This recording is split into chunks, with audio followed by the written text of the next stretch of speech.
Hola a todos, mi nombre es Karen Girón, soy residente de Medicina Familiar y Comunitaria de segundo año del área hospitalaria de Osuna, del Centro de Salud de Marchena, y hoy os presentaremos el tema de agitación psicomotriz junto con mis compañeras Silvia Cabrera Prado y Marta Castro Torres. Hablaremos fundamentalmente de cómo manejarlo en las urgencias hospitalarias. En un primer instante definiremos qué es un estado de agitación psicomotriz y es un estado de hiperactividad tanto psíquica como motora de forma desorganizada que no tiene una intencionalidad aparente. Además, lleva asociada una serie de alteraciones afectivas del pensamiento y también del estado de conciencia que puede ser fluctuante y con una intensidad variable. Se trata de un grave problema asistencial y social y es muy importante porque se trata de una urgencia médica y probablemente la urgencia psiquiátrica domiciliaria más frecuente. Debemos distinguir entre agitación, entre violencia y un cuadro confusional agudo o delirio. Es un error asumir que un paciente agitado es un paciente psiquiátrico. Existen múltiples causas, con lo cual es imprescindible realizar un diagnóstico diferencial. Las causas de agitación pues pueden ser causas orgánicas y causas psiquiátricas. Las causas orgánicas obviamente de perfil metabólico, donde tenemos hipoxia, deshidratación, encefalopatías, de causa endocrinológica como el hipertiroidismo, una insuficiencia suprarrenal aguda, el Cushing, el síndrome de Cushing o una hiperglucemia. Desde el punto de vista farmacológico también pues por causas tóxicas, por abstinencia a drogas, por antiepilépticos, por antiparkinsonianos. Y también, obviamente, dentro de lo orgánico se encuadra lo neurológico, como puede ser una encefalopatía hipoxico-isquémica, una meningoencefalitis, un traumatismo craneoencefálico que sea complicado, epilepsia. Desde el punto de vista psiquiátrico, pues pueden ser psicóticas, como la esquizofrenia o la psicosis reactiva, la psicosis maníaco-depresiva. Pueden ser también no psicóticas, como el trastorno por angustia y ansiedad, trastornos conversivos, disociativos, en pacientes con retraso mental. Y también podemos tener trastornos adaptativos, como el shock emocional o la privación sensorial. Debemos hacer, por tanto, un diagnóstico diferencial. Es obligatorio realizarlo y además es necesario porque tenemos que encuadrarlo dentro de un origen orgánico o dentro de un origen psiquiátrico. Para ello es importante hacer una anamnesis exhaustiva, es importante la información que nos aporten tanto los familiares como los acompañantes, los antecedentes somáticos y psiquiátricos del paciente, la forma de inicio del cuadro, las características, cuánto ha durado el episodio actual, la ingestión o supresión de los fármacos, drogas o tóxicos que el paciente consume. Importante también una exploración física completa, ya que tenemos que buscar focalidad neurológica y también signos de inestabilidad hemodinámica.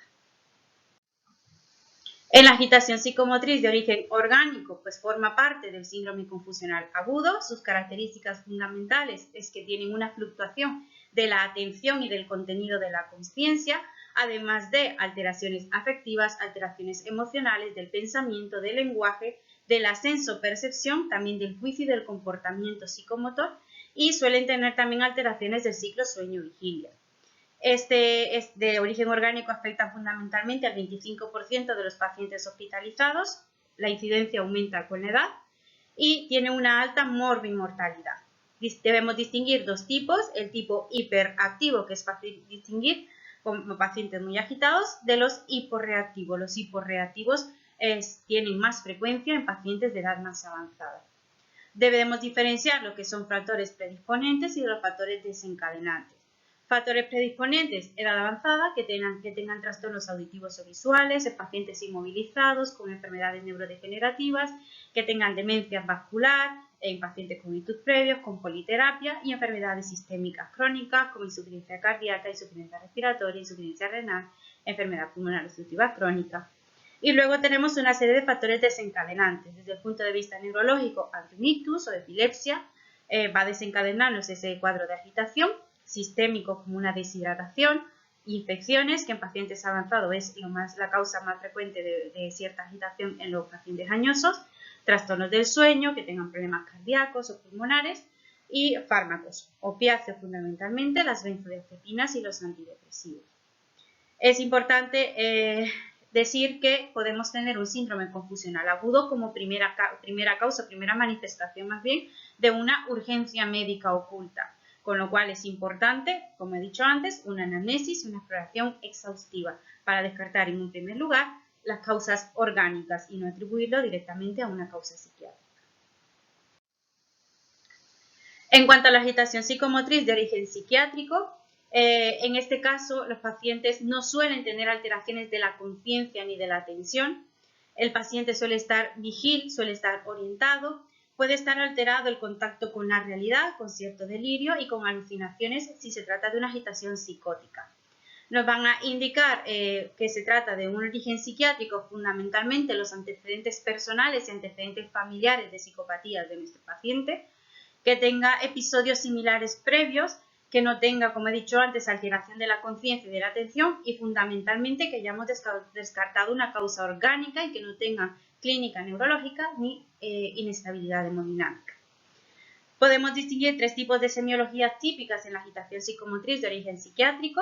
La primera es la maníaca, donde suelen tener euforia, verborrea y grandiosidad.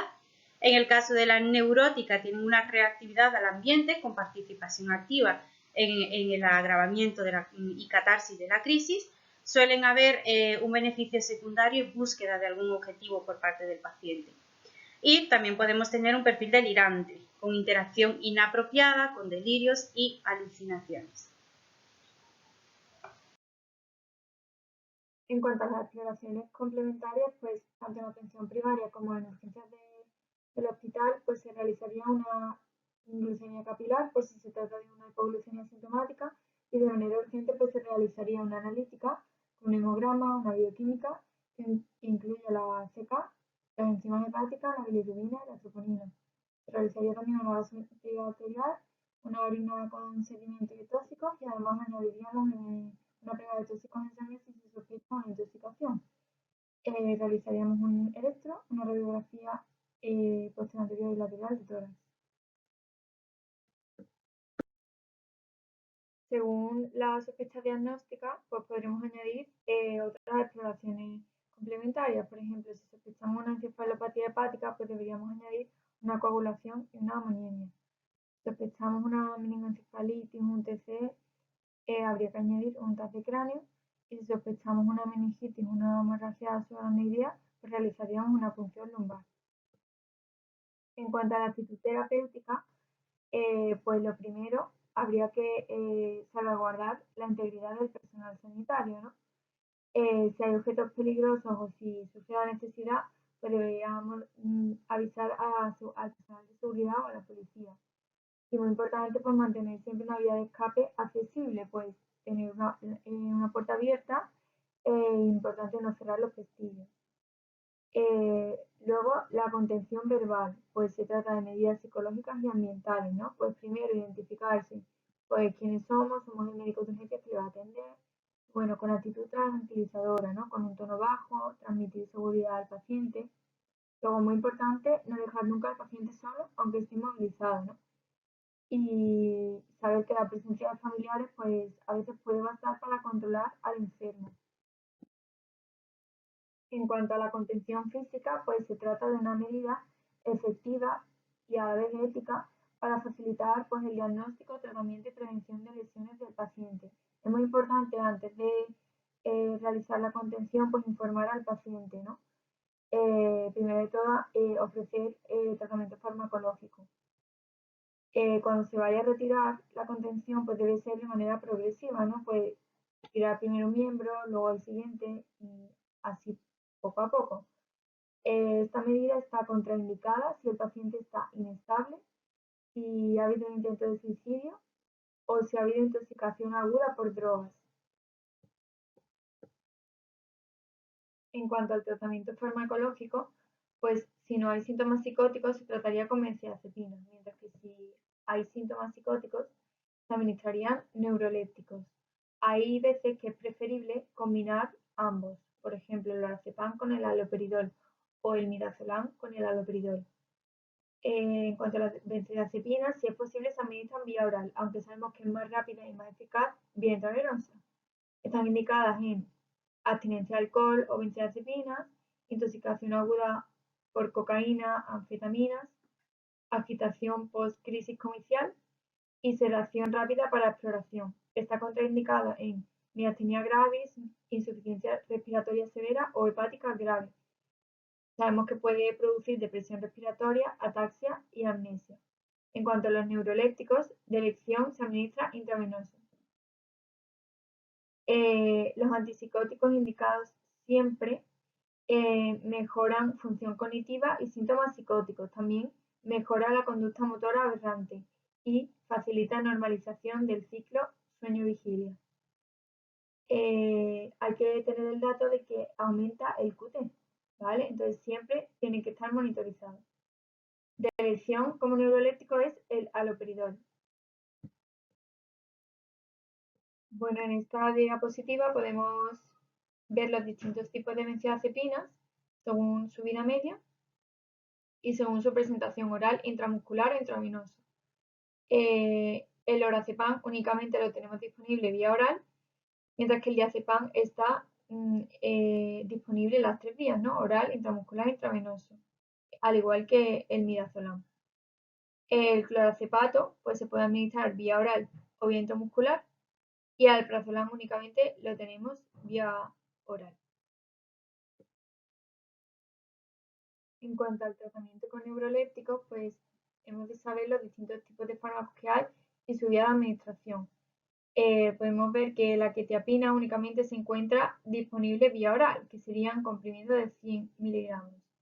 Luego estaría el haloperidol, que es el más usado en urgencias, que se podría administrar entre 10 y 30 gotas. Vía intramuscular, pues se podría aplicar una ampolla o media ampolla, y de manera intravenosa, pues se podría poner una perfusión de 2 ampollas en 100 centímetros cúbicos de suero glucosado. La clorpromacina pues también está disponible tanto vía oral, intramuscular como intravenoso, y la levomepromacina es el más sedante. Se podría administrar vía oral o vía intramuscular, pero nunca intravenoso. Como he comentado antes, hay ocasiones en las que es conveniente combinar pues distintos tipos de fármacos, como son las benzodiazepinas con los neurolépticos. Podrían combinarse el lorazepam con el haloperidol o el midazolam con el haloperidol. El tratamiento etiológico es muy importante, ¿no? Porque es importante saber cuál es la causa para corregirla. La identificación precoz y el tratamiento de las causas mejoran el pronóstico del paciente, acorta la estancia hospitalaria y disminuye la necesidad de un tratamiento agresivo. En cuanto a los criterios de ingreso, pues deben ingresar aquellos pacientes que presenten una agitación de causa orgánica que hemos descrito previamente o una agitación de causa psiquiátrica. Si la agitación es de causa reactiva o situacional por algún evento estresante o alguna otra situación que al paciente le haya podido llevar a un estado de agitación, pues pueden recibir el alta con tratamiento ansiolítico. Aquí tenemos un breve resumen, ¿no?